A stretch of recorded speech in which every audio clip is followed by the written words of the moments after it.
मौल्यवान दागिने, रोख रक्कम असा 1,05,000 रुपये किमतीचा मुद्देमालाचा शोध घेऊन तक्रारदार यांना परत करण्यात पेल्हार पोलीस ठाणे गुन्हे प्रकटीकरण पथकास यश.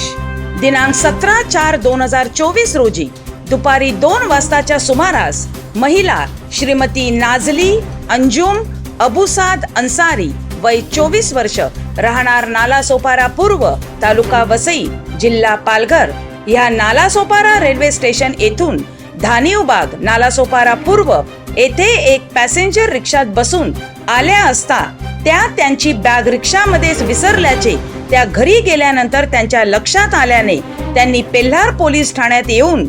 त्यांची 1 तोळा वजनाची सोन्याची चेन, 2 ग्रॅम वजनाचे सोन्याचे कानातील झुमके तसेच 5,000 रुपये रोख रक्कम असा एकूण 1,05,000